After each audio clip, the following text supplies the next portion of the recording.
Magandang araw mga ka-Piso Wi-Fi at mga ka-Ondong TV. Sa video ito tayo po ay magre-repair ng Piso Wi-Fi na ayaw tumanggap ng coins o no credit.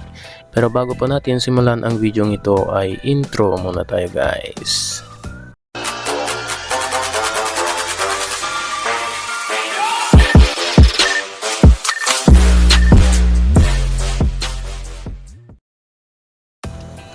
So ayun na nga guys, ito po yung kanilang Piso Wi-Fi. So pinadala lang po sa atin ng may-ari at galing pa po sa malayo itong kanilang Piso Wi-Fi Vento machine.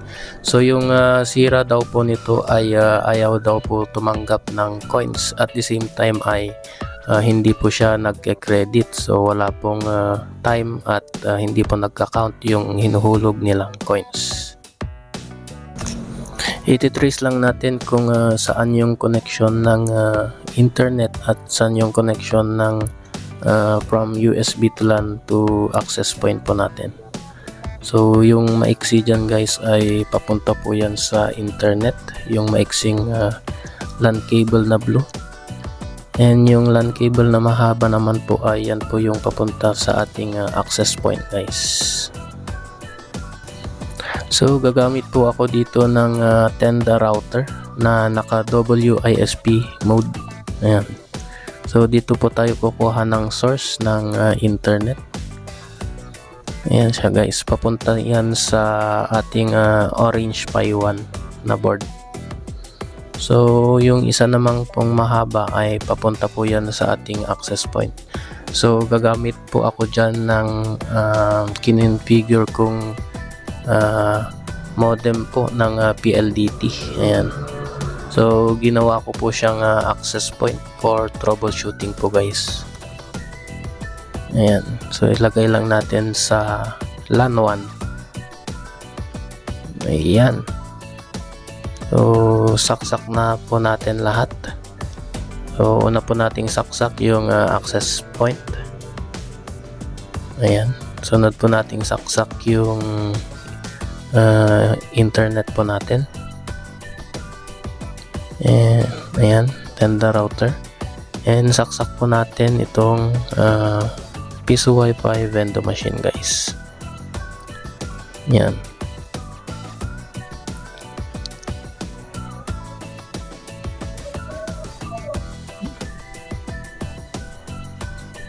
Yan, so na-power on na po natin. So yung saksakan po natin ay meron switch. So sabay-sabay po silang nag-on guys. So pansinin nyo po yung kanyang LED frame o yung LED lights po niya, yung ilaw po niya. So yung ilaw po ng coin slot ay diretso na pong running light. So dapat po yan ay nagbi-blink po siya bago po siya makapag-boot. So pag nag-boot na po yan ay running light na po yan. So yung nangyari po ay pag on po niya ay running light po agad. So which is mali po yan guys. So meron pong mali sa kanyang Piso Wi-Fi guys. So yung build ng kanyang Piso Wi-Fi guys ay relay, yung may relay po. So hindi po siya yung simpleng build lang po guys. So ginagamitan po siya ng relay. So testing po natin kung gumagana yung kanyang coin slot, at the same time ay yung kanyang relay module po. So yung hinala ko po dito ay may tama po yung kanyang relay module guys. So connect po tayo sa Piso Wi-Fi guys. Ayan, Piso Wi-Fi. Yun. So automatic po na nag-pop up yung kanyang captive portal. So pindutin po natin tong insert money.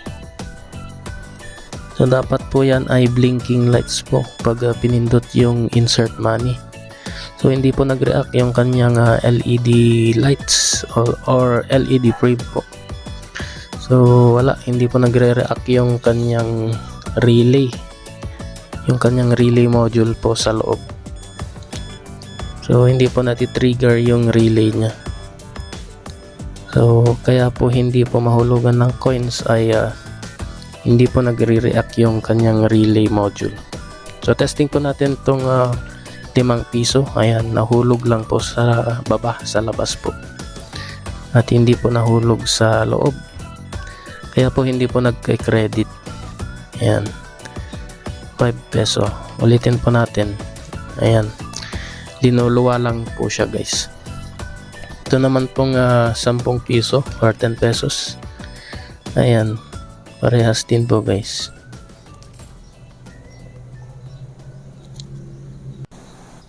Ayan, so pansinin nyo po yung kanyang ilaw guys. So dapat pag on po nyan ay blinking lights po siya.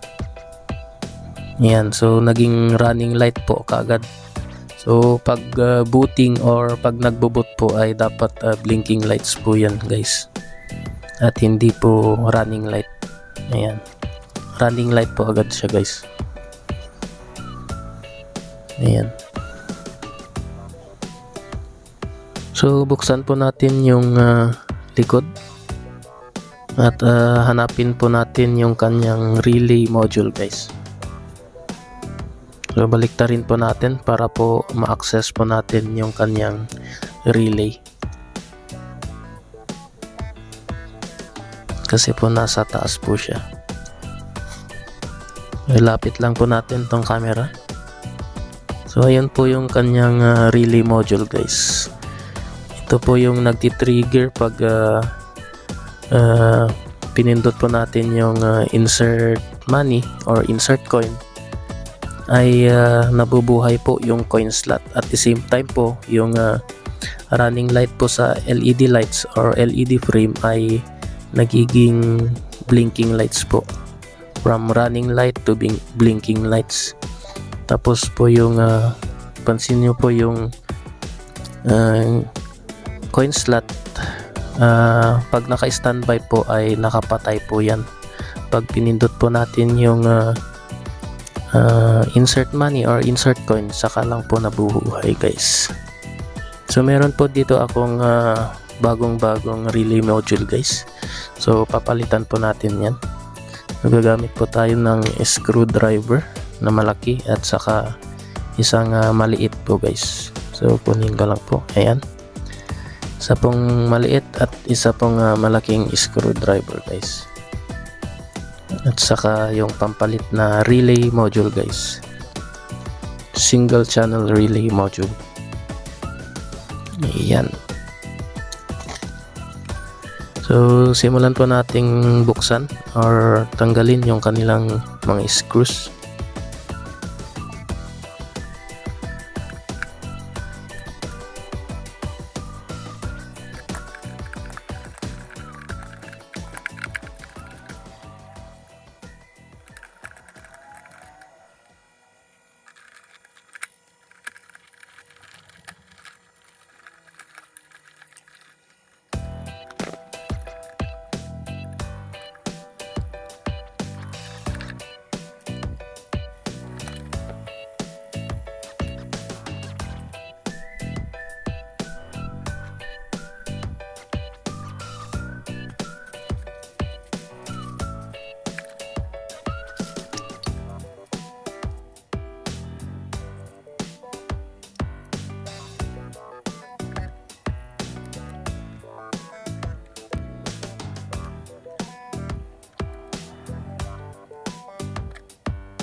So ayan, natanggal na po natin guys. So palitan po natin ng bago.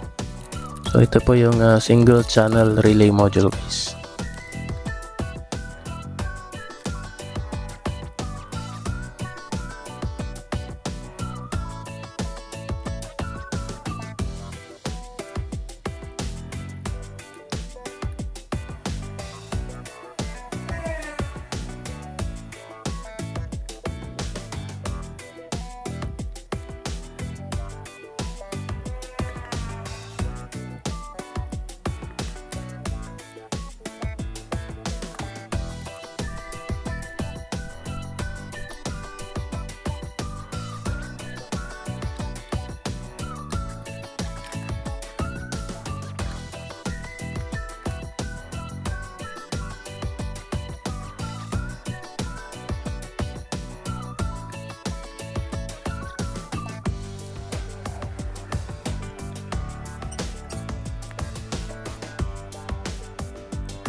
So ayan, tapos na nating ikabit.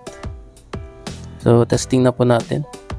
So pagka-testing ko nga dito ay ganun pa rin siya guys. So second option po tayo at nakita po natin na busted po yung kanyang pin 5 or yung kanyang set pin. So yung gagawin po natin ay i-open po natin yung kanyang admin portal at i-assign po natin yung kanyang set pin. So yung from pin 5 ay i-assign po natin sa ibang pin kung anong available na pin yung nandun. So ayan guys, simulan na po natin yung pag-a-assign ng set pin. So ito po yung screen record ng aking cellphone. So connect po tayo sa Piso Wi-Fi. And then punta po tayo sa Chrome browser. So click po natin yung address bar at saka type po natin yung 10.0.0.1/admin. So type po natin yung username at saka password po natin. Ayan, admin. Saka yung sarili nyo pong password guys. Tapos click po natin yung sign in.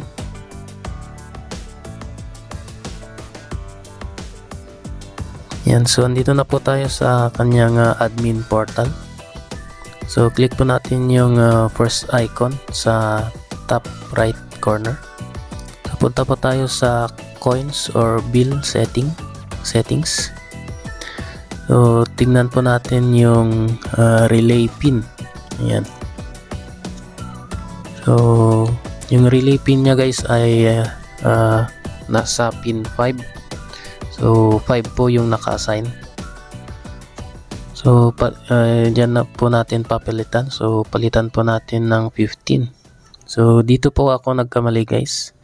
So yung 15 po ay busted na rin po. So ililipat po natin sa pin 29. So naalala ko po ay yung coin pin po niya ay nasa pin 22 na agad. So yung coin 15 or yung pin 15 ay busted po pa pala. So ayan, na-assign na po natin yung relay pin sa pin 29 po. So tingnan po natin yung ating Piso Wi-Fi at ilipat po natin yung set pin po natin sa pin 29 po. So hanapin po natin yung ating Orange Pi 1. So yan po yung ating Orange Pi 1, yung color blue po. So yan po yung ating board. So yung color brown po na yan ay yan po yung ililipat po natin. So yan po yung set pin nya guys. Ayan, so nasa pin 5 po siya. So yung naka-assign kanina ay pin 5, di po ba? So yung from pin 5 ay inassign po natin sa pin 29. So paano po ba magbilang? So mag-start po tayo sa pinakababa from right, pin 1, tapos going left pin 2, tapos sa taas niya ulit sa right pin 3, tapos pa left pin 4, ganun po. So yan, bilangin po natin from 1 to 29 po. So pansinin nyo po yung coin pin, yung color white po na pin ay 22 po yan. So dapat po ay nasa taas po. So yan, nailagay na po natin yung ating set pin sa pin 29 or yung ating relay pin. Ayan, so pwede na po nating i-turn on yung ating Piso Wi-Fi. Ayan, so testing po nating i-power on guys. Ayan, so kung makikita nyo po ay blinking na po siya at hindi na po running light pag nagbo-boot po siya. So all goods na po yan. So linisan lang po natin yung mga gamit natin at itayo po natin itong kanyang Piso Wi-Fi vendor machine. So iharap po natin. Ayan. So wait po natin na makapag-boot. So nagbo-boot pa lang po yan guys pag blinking lights po siya. Pag nakapag-boot na po ay running light na po yan. So titigil na po yung blinking lights po niya guys. Ayan, so success. Running light na po yung kanyang LED frame. Ayan, goods na goods. So testing na po natin na hulugan ng coins. So kunin ko lang yung aking cellphone guys. Ayan, so connect po ulit tayo sa Piso Wi-Fi. So open po natin yung ating Wi-Fi. And connect po tayo sa Piso Wi-Fi guys. Ayan, so click po natin yung Piso Wi-Fi. Ayan. Iyon. So nag-pop up po kagad. So ang bilis. So pindutin po natin yung insert money. Dapat po yan ay blinking lights po pag napindot po natin yung insert money guys. Iyon. Successful guys. Ayan, so kuha naman po tayo ng coins at testing po natin kung tatanggapin na ba yung ating coins na 5 piso at saka 10 piso guys. So testing po natin. Yan, so testing po natin itong 5 piso or 5 peso coin guys. Tignan nyo po yung time 0, total amount 0. Hulog po natin. Ayan, 3 hours po yung 5 pesos. Yun, so nag-count po siya guys. Ito naman pong 10 pesos guys. So ihulog po natin tong 10 peso coin. Yun, 15 pesos, naging 8 hours, 30 minutes. So, successful po yung ating pagre-repair ng kanilang Piso Wi-Fi guys. So, ayun lang po yung sira guys, yung kanyang relay module at saka busted na rin po yung kanyang pin 5. So, pinalitan po natin or inassign po natin yung kanyang relay pin from pin 5 to pin 29 po. So that's it for this video guys, and I hope na nakatulong na naman po itong aking video. Please subscribe po kayo sa aking YouTube channel Ondong TV and hit nyo na rin po yung notification bell para po lagi kayong updated sa mga bago ko pang i-upload ng mga videos. Maraming salamat po and peace out!